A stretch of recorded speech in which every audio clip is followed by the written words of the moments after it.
Folks, I hope you're all very well. This is strategy 2 and overcoming the weekend. Now, in this strategy, I'm talking about nutrition and I'm talking about treats. So, treats in the form of chocolate, biscuits, crisps, pizza, whatever it is.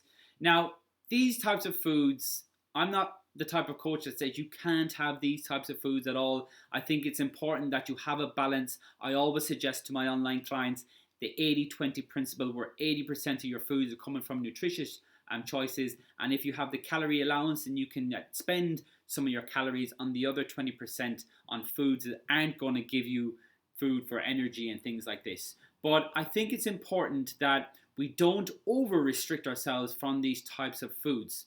So the reason for that is because if you restrict yourself 5 or 6 days in the week, when you do get exposed to these treats at the end of the week, at the weekend, sometimes you can binge out on these things. I've seen it time and time again where somebody goes off chocolate for 2 or 3 weeks and all of a sudden they go over to a friend's house or they're out for a restaurant, they get dessert, they get chocolate, and they just overconsume thousands of calories in these types of treats.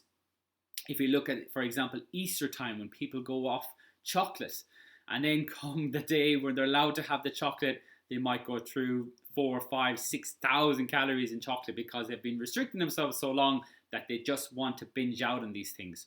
So my advice to you is to have a small bit every day or every couple of days. This is a strategy I adopt with all of my clients.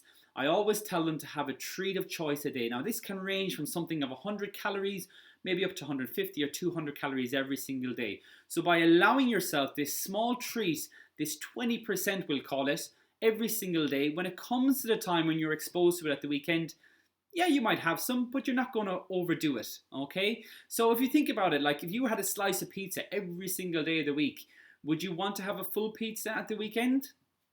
Probably not. So think about it in that sense. Allowing yourself a small treat or a small bit of the foods that you want every single day will mean that when you're exposed to those things at the weekend, you're not going to overconsume them. So account for them in your total calorie intake on a daily basis, and then you'll be perfectly set up for your weekend. You'll feel more empowered, you'll feel more in control of what you're consuming when you're out at restaurants, and you'll feel guilt-free and you'll be fine.